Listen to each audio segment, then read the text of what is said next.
Welcome back, everybody, to Grand Tactician, the Civil War, and we open up today's episode, March 1st, 1863, with a battle.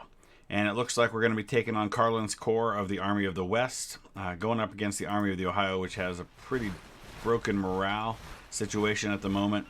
But this was a battle we actually instigated. If you saw last episode, I moved Hooker with the Army of the Ohio across the Mississippi River to take them on.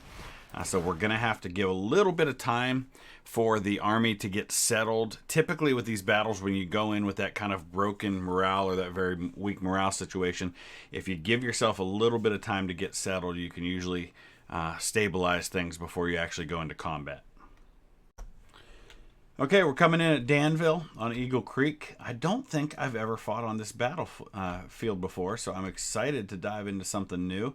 Looks like we're going to be starting on either side of the water.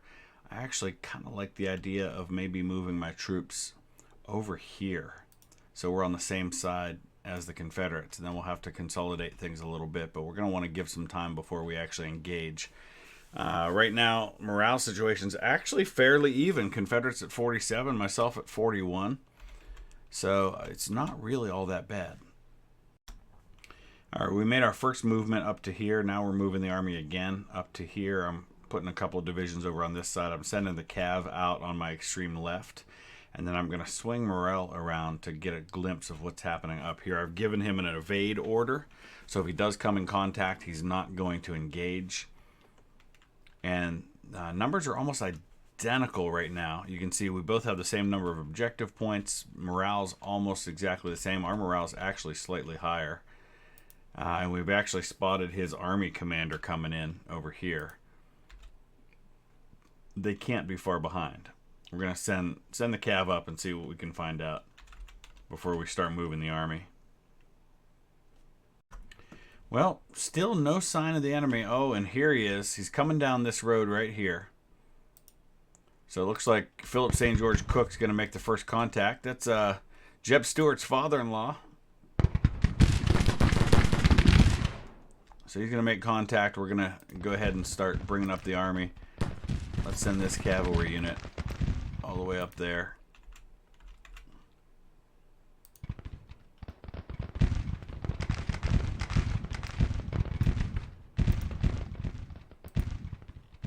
Huntington, we're going to give him orders to come in right there. I'm going to go ahead and have Cook dismount. Let him hold on for a little while. He's only facing skirmishers at the moment.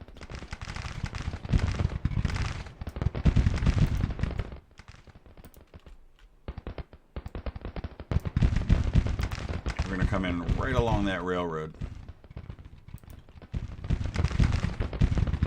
Get a better glimpse of things here. It looks like it's pretty open terrain. So we'll get our main battery up there. We've got a couple of smaller batteries that need to build their guns back up before they'll be of much use. Pope's only got 5 guns. Kelly's got 1.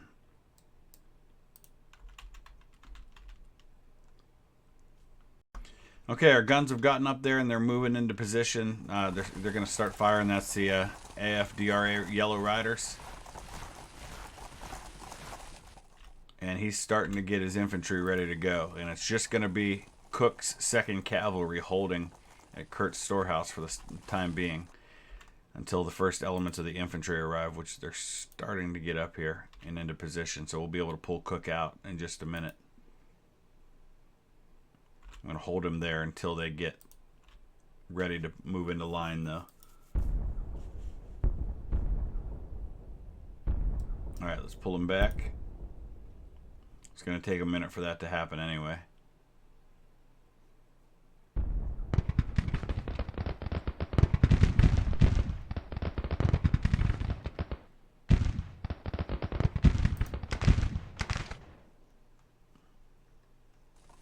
A lot of colors going on here. We've got Boss's Rangers, the Danish Legion, Evergreen Brigade coming up.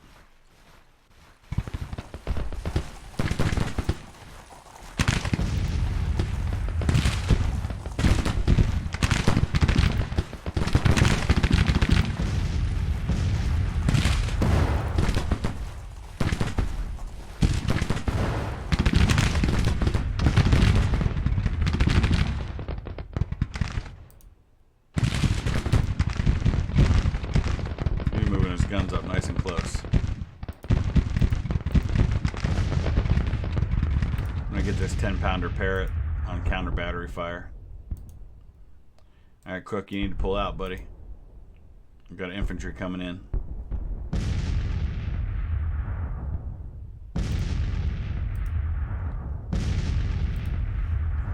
Smoky Mountain Brigade.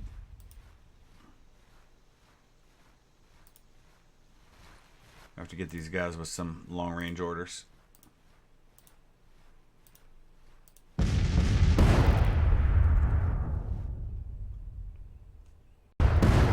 Okay, we're starting to glimpse some more Confederates in the back, and looks like they're going to come in on either side, so it's important we get our units going. I don't know what in the world Harris is doing way back here, or what in the world Munch's brigade is doing, for that matter.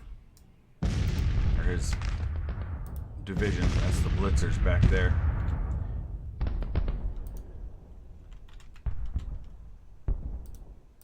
But let's look at the estimate on strength. He's only got about half as many men as we do, but the guns situation is not real good for me. But that's why I've decided to go with a two-line formation, where I've got 2 brigades up front and 1 in the rear for most of these divisions, just because I do have so many more men than him that I can afford to have a second line. I'm gonna have Huntington send out some skirmishers. I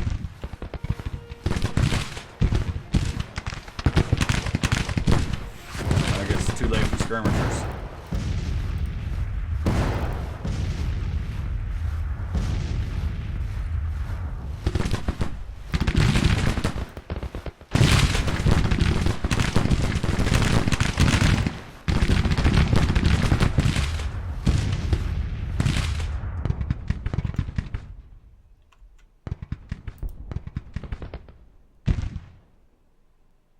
That 5th Division under Ward's supposed to be coming up and getting in on the right side, but they're not quite there yet. Tyler's still got 1 more brigade going in here. I don't know what in the world these guys are doing.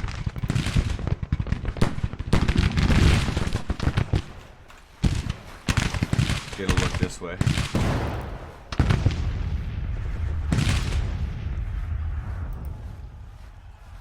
I think we're in pretty good shape.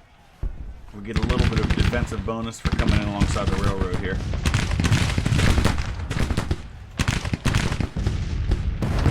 I don't like these guns being up that close.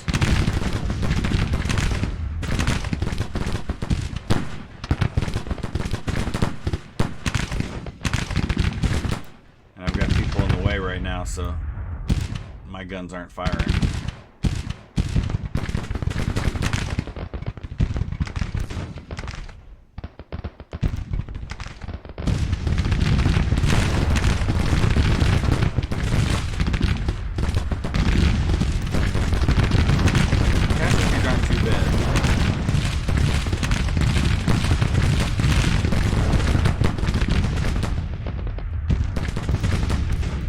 Numbers look like pretty even, but pretty low at the moment. But we're still waiting to get a lot of our men into position.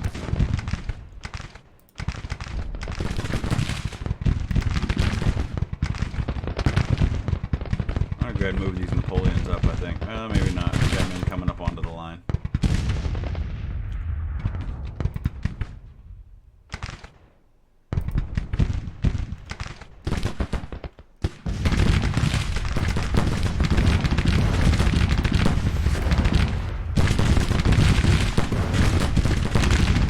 Speed things up so I can see what's happening.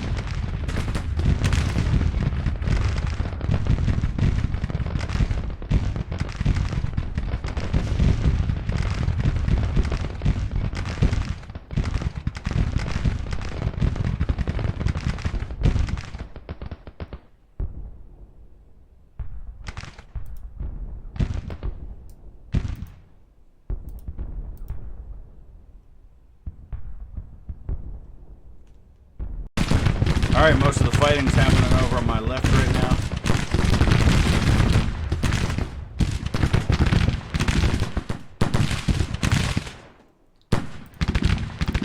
Got the Kaskaskia rifles out here on the left flank. Those are Lawrence's.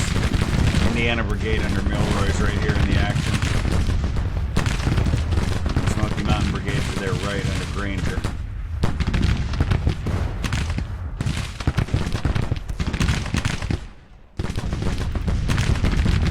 Danish legions lost 187 men. Boss's Rangers just 66. We're holding our own pretty good. Benham's 2nd Brigade's about to get a perk.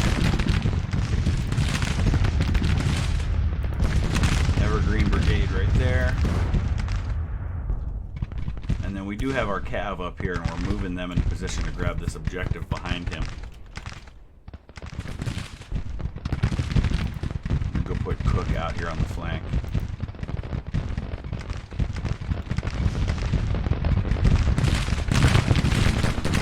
And then pretty well we can just sit tight. No reason to move at this point.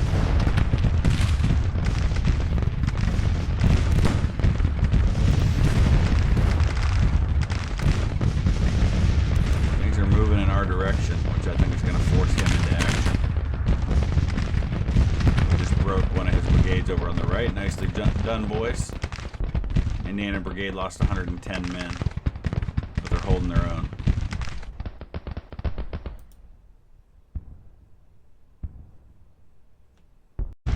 Alright, he's parked out on my front, hitting me with these guns, so I'm going to send an attack on forward. Most of these guys have mixed muskets, but I don't have any more better weapons available at the moment to upgrade them with. Once they receive their long-range orders, I'm going to move this whole flank out. We're going to hit those guns.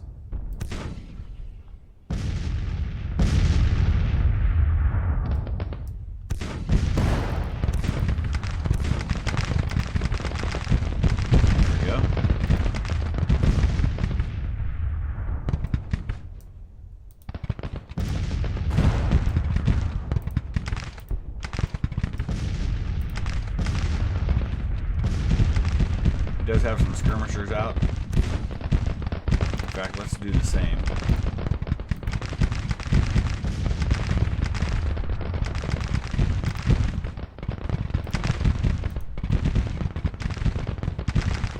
And we're going to try to turn his flank.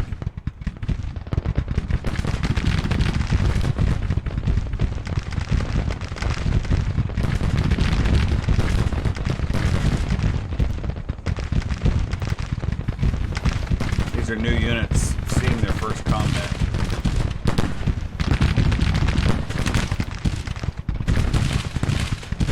Alright, hit them.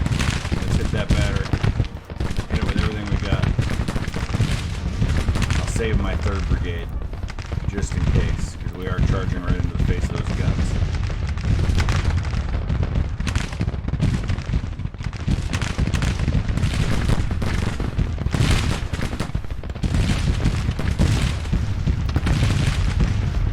Smith's men have. First combat having to charge right into things.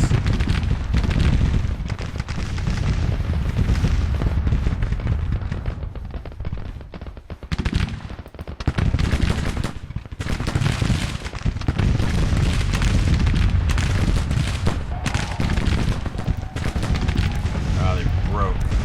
Only lost 40 men and they broke. Not how I wanted that to go. I have a feeling these guys are going to suffer the same fate. 91 men now.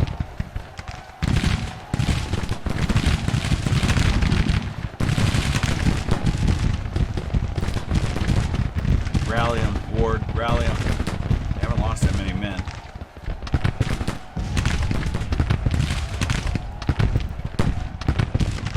Maybe a brand new brigade or brand new division wasn't the way to go with that.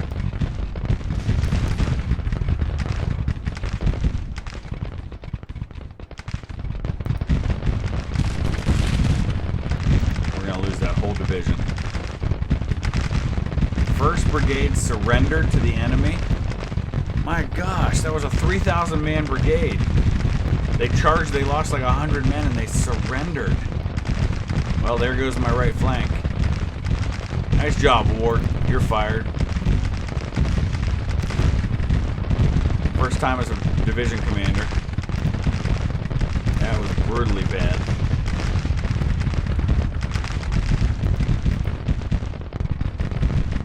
Alright, what's the situation look like now? Now the casualties are higher on my side because of that large missing number. That could have turned this whole battle. Alright, let's bring in the cav.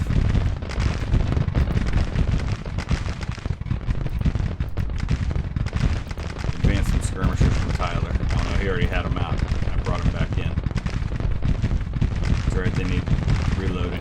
Anyway.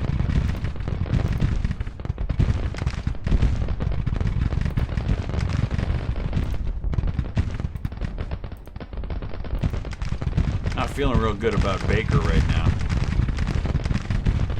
He's nervous.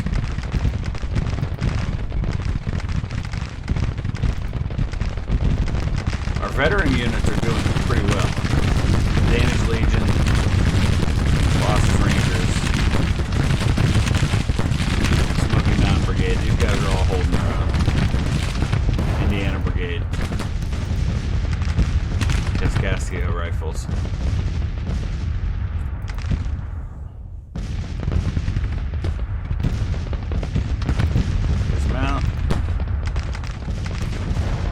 The presence of our cav turned his right flank into a difficult situation, it looks like.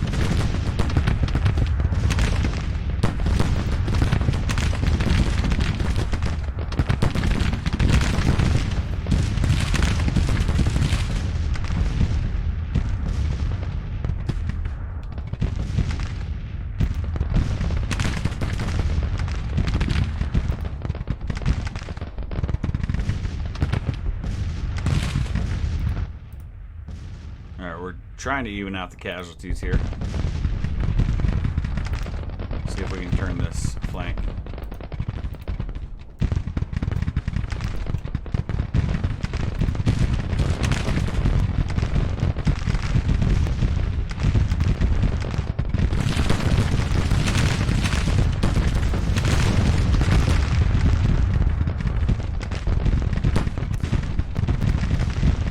All your skirmishers in.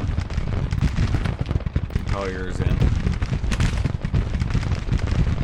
Now he's changing his whole facing. End of the day. Alright, that's probably a good thing. We get a chance to redeploy a little bit, although he's probably going to do the same.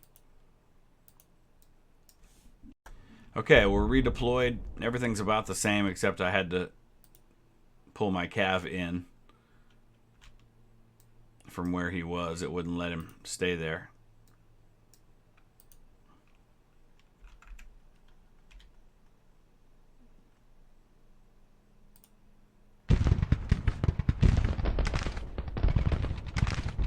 Oh, Gresham, no. No, Gresham, no. Fall back.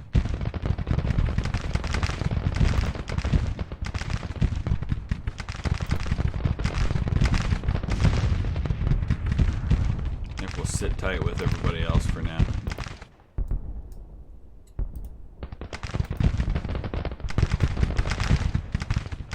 Fall back, please. Not with your back to the enemy, though.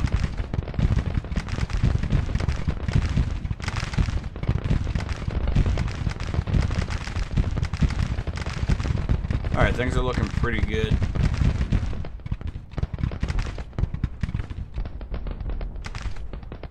We're in solid shape.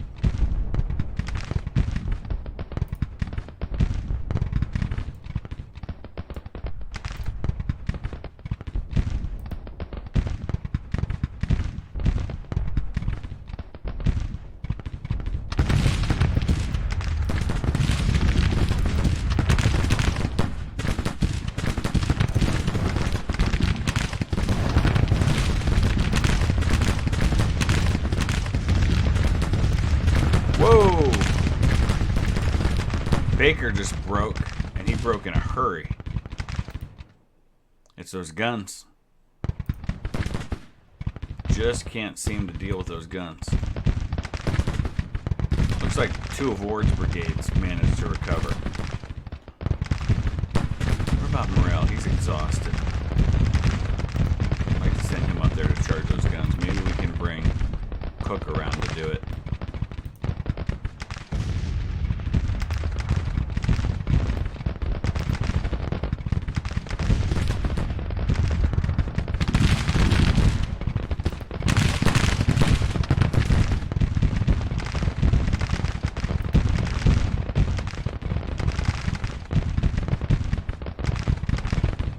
All we gotta do is sit tight.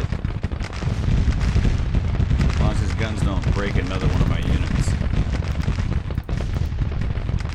Although the Evergreen Brigade's taking a lot of casualties, but they're pretty close to get their perk. Let's go ahead and bring Ward back up on the line and see what happens. He's charging in my center. Mountain boys aren't going to mess around though.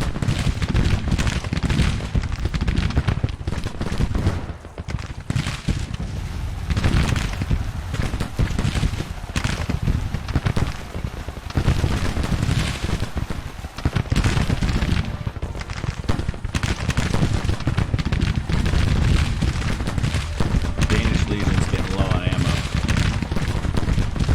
Alright, we got him. Let him pull back. We're not going to try to pursue. Oh, a bunch of them broke.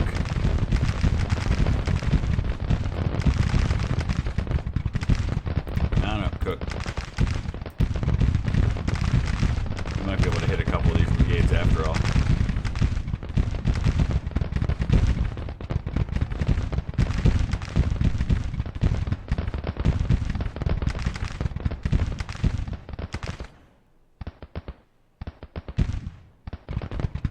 Gonna do it.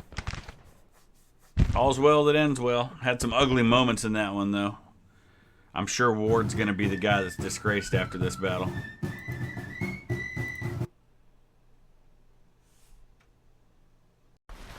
Okay, nice victory. Ward was in fact the one who was disgraced. So let's go ahead and take a look at our army for just a second. We also have an available policy now that we've finished with the Enrollment Act 2. Where do we want to go next? What will emancipation do to the Confederate morale? Yeah, it'll increase their morale by 5. So I don't think we want to do that. Let's go for the Revenue Act. Although, well, you know what? Right now our credit rating's pretty good. I think what I'm going to do, I've only got Diplomacy 1. Let's go ahead to finances. Raise our politics up so we can get another policy, which will take a second. There we go. Let's go for Diplomacy 2. That'll get us the import of Enfield musketoons.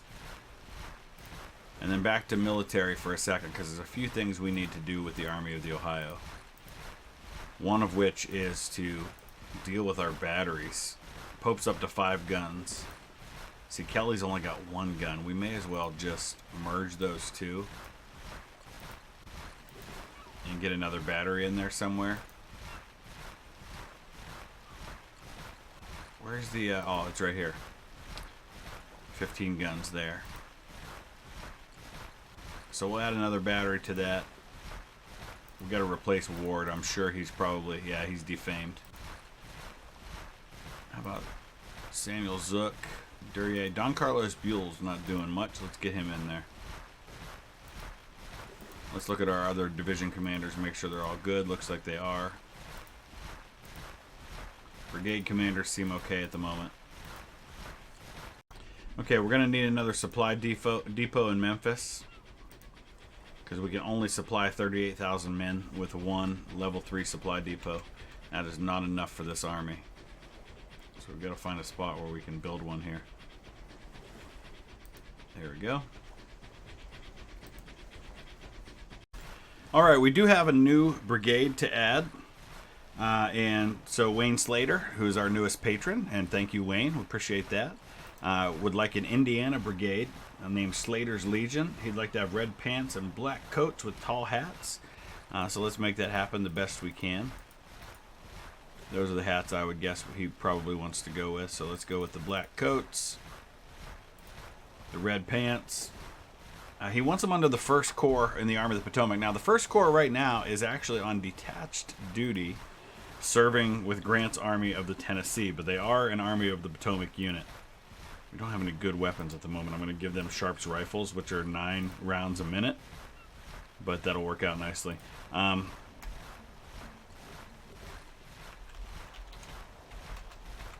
But we'll go ahead and add them in there. They're going to be in. They're going to be under. Looks like W.H.L. Wallace is back from being wounded in a previous battle. And they're going to be in Tyler's division of Runyon's 1st Corps, which is currently attached to the Army of Tennessee, but eventually will get sent back east. Okay, we're back east now. We're going to be fighting, I believe this is pronounced Stanton. I think that's how they pronounce that in Virginia, even though it looks like it should be Staunton. I believe we're fighting at Appomattox Courthouse. Interesting. Let's take a look at the units. We got the 5th Corps in on this one. I believe that's all we're going to have. So that's some of our most senior units in the Army, honestly.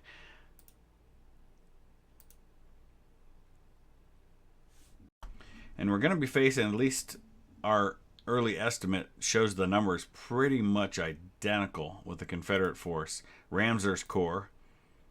So Simon Buckner. We've got Barksdale commanding a division now. Interesting. So we've got a lot of room to deploy here. It looks like we're going to be able to fight defensively. There's really just these 2 and that are a couple of objectives there, but I would imagine he's going to go right for Appomattox Courthouse. Okay, so I'm digging in with 2 divisions right along in here in Appomattox Courthouse. I'm going to send George Thomas right up here for now to get out on my left flank. I'm expecting the Confederates to probably come down somewhere from here down this way toward the objectives. We're going to fill in the gap with my cavalry here. And then I've got my guns across the way up on top of the hill. Then we'll just wait and see. I'm actually going to I think I'm going to bring Thomas up here to the Lynchburg Stage Road. The Richmond-Lynchburg Stage Road. Right up along that. Because I really expect him to come down somewhere over here. If he does come down this road instead, actually that's a distinct possibility as I'm looking at it. That really is the only road he could be coming down. We may be better off to move in a little further to the left. I'm going to redeploy the cav over there. And then if that happens, if he comes down this road, then we launch a flank attack from the right.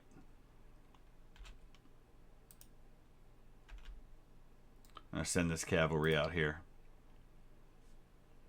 Okay, here he comes. He is coming down the exact road that I anticipated he probably would be. So the Tar Heel boys are going to be in position to be able to come up and hit him on his flank. I'm actually going to go ahead and start moving them up right now. Let's bring Cadwallader up right here. We're going to have to move the guns. I probably could have pulled back to a defensive position along right here and maybe have been in an even stronger position, but it is what it is at this point. Oh, no. That was not who I wanted to click on there. I want the artillery.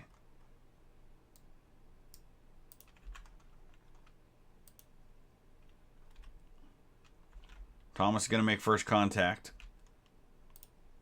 Let's tighten things up over here. Actually, we'll leave them. We'll bring the second cav over.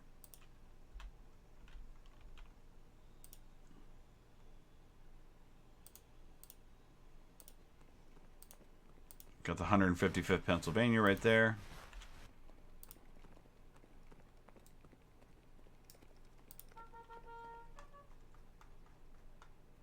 Just that lead brigade at the moment.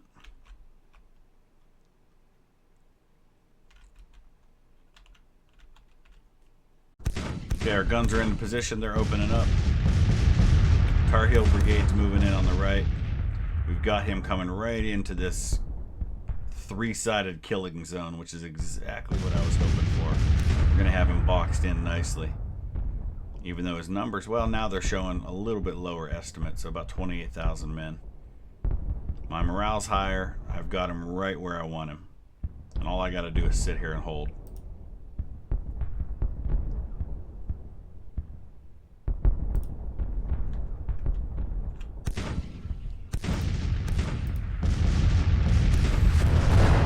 Be interesting to see how he handles this. Still got men coming down from way up there.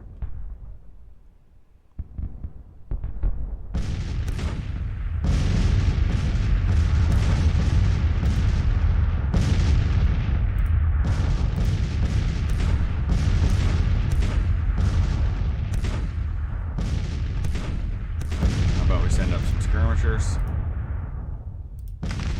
Do the same with Thomas. Force these guys to actually engage. He's got high ground. I mean, he's up higher elevation than I am on this hill, but he's bunched in.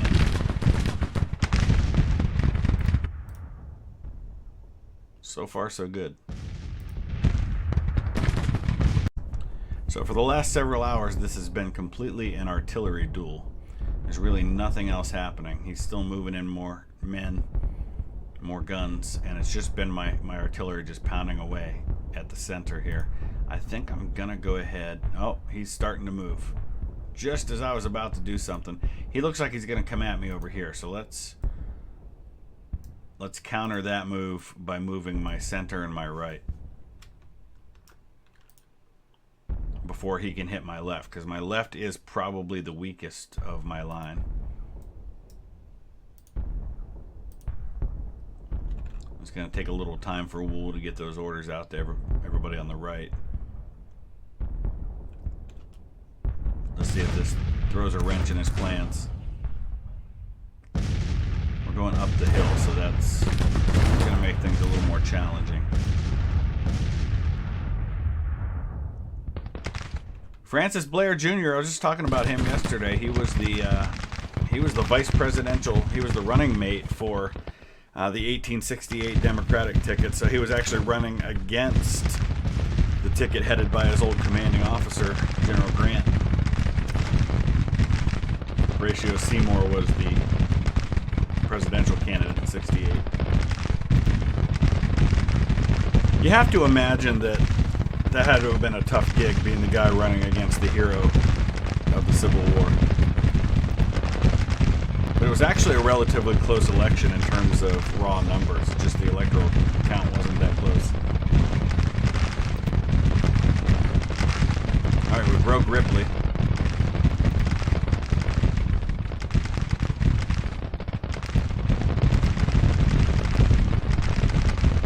These are going to be pretty one-sided numbers again. Yeah, 387 to 1400.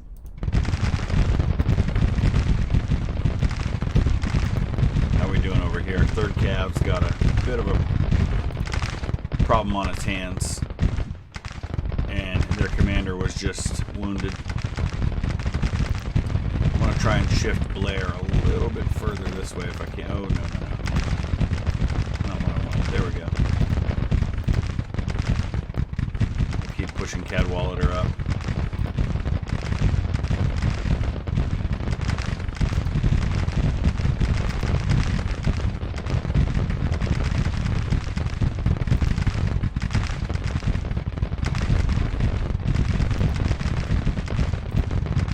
Skirmishers in Blair.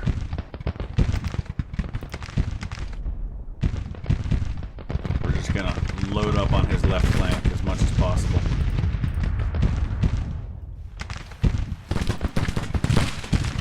These guys in their crazy bright blue uniforms. You got the Appalachian bushwhackers there. Raleigh Red Strings, Wilmington Buffaloes. Our Tar Heel Boys Brigade. I'm going to get Brown out here further.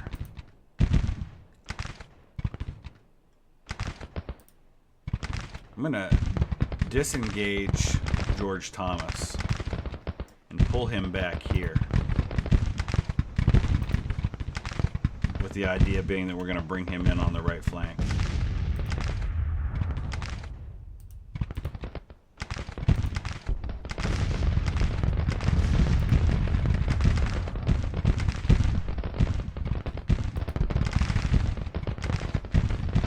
Some of these guns are just barely in range.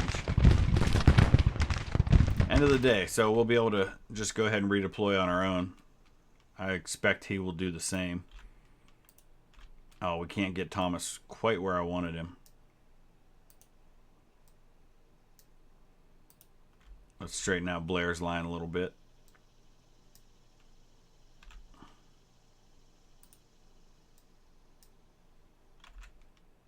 Bring up the guns. And I think we're good. I still want to get Thomas out here on the flank a little more. Oh, he's sending all kinds of skirmishers at my cavalry. They may break. That's okay. We're going to try to do the same to him.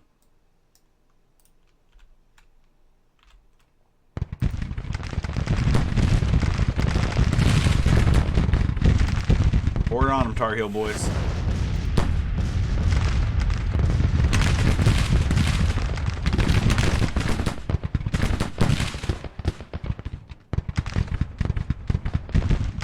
His morale's pretty high.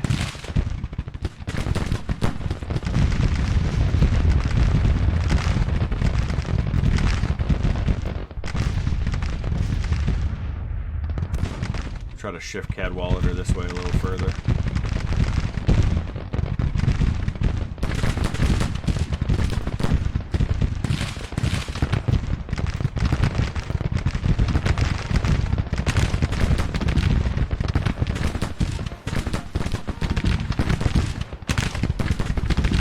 Kind of an interesting vantage point on the battlefield. You can see the entire battle line.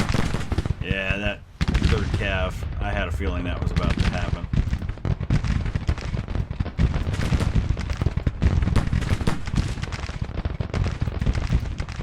I'll pull the second cav back too.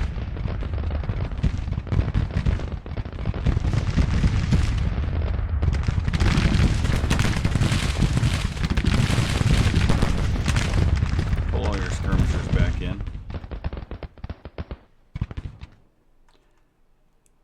Yeah, I knew Greg was going to break. That was only a matter of time.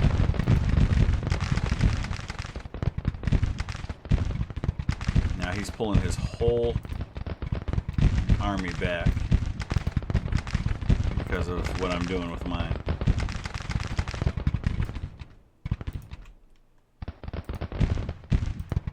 Which makes total sense because I was getting on his flanks.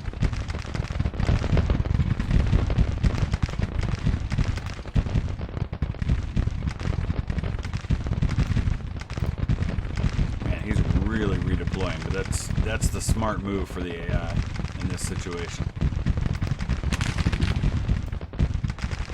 Move the first U.S. cavalry out here. Alright, he's shifted his whole army over towards my cav that's up here, the first U.S. cav that is defending my flank.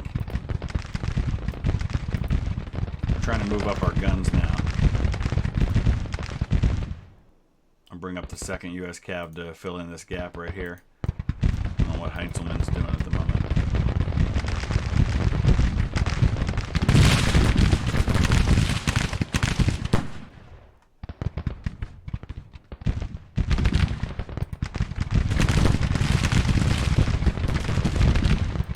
Oh boy, come on, Gibbs, hang on in case he comes your way.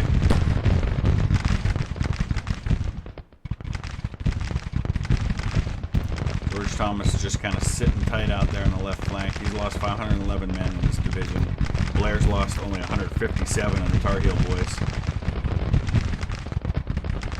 Although I think that's probably about to change. Cadwallader's lost 14 men in his division. He's got those guns right up on him though.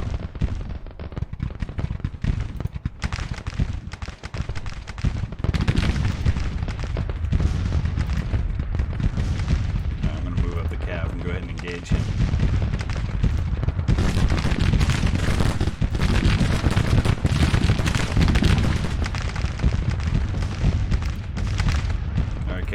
I want you to send your whole division to go deal with that battery.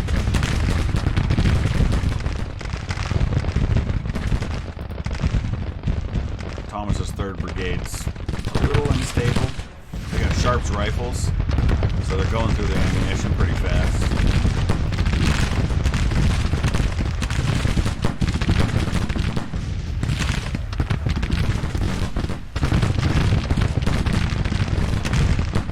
Oh, what are you doing?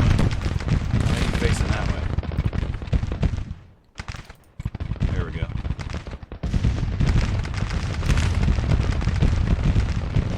Alright, I think this one's about to be won.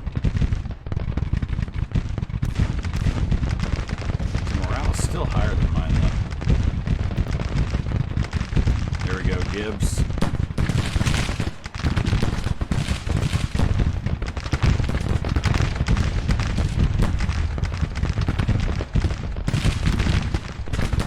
Appalachian bushwhackers are taking some losses now, but so far so good.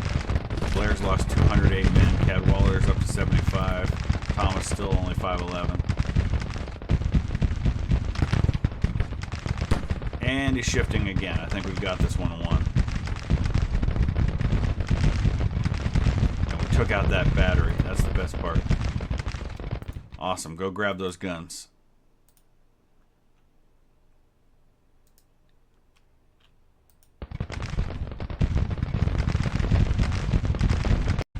Alright, let's look at the result. Another victory. We don't lose many battles these days, which is to be expected just because of the terrible state of the Confederate morale. But that helps stabilize things in Virginia. That knocks his national morale down by another %, which is still, though, in the mid-30s. It was 37 before that battle, so we're having a hard time getting it down. We've got to get it down under 25, which I don't think is going to happen by winning victories in the battlefield. Colonel Capron, that was the commander of that cavalry unit. He was actually wounded. We're going to have to take some cities to finish this thing off. So we're going to have to secure Tennessee. We're going to have to probably get Vicksburg and New Orleans. New Orleans is by far the largest city in the Confederacy, so I think we're going to have to take it.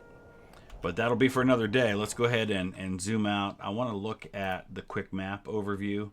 Actually, here's the map we want to look at. We can look at supply lines. I actually want to see, I want to turn off the borders. I want to see the command and control area. That's under paper map filters. Oh, maybe not. That's the support situation. Virginia is pretty much not supporting the Confederacy anymore. We must not have the control map anymore. There used to be one that showed kind of the areas that were being controlled, but that's okay. We've got McClellan. He's been backed up to Kentucky. We really have to push down into Tennessee. This is the main issue right here. We're winning battles, but we're not changing the strategic situation. And he's estimated to have an army in Illinois, southern Illinois at the moment, so that's a problem. So we've got a lot of work to do still. So let me know your thoughts. Use the comment section below, and we will be back in a few days with the next episode. Thanks for watching.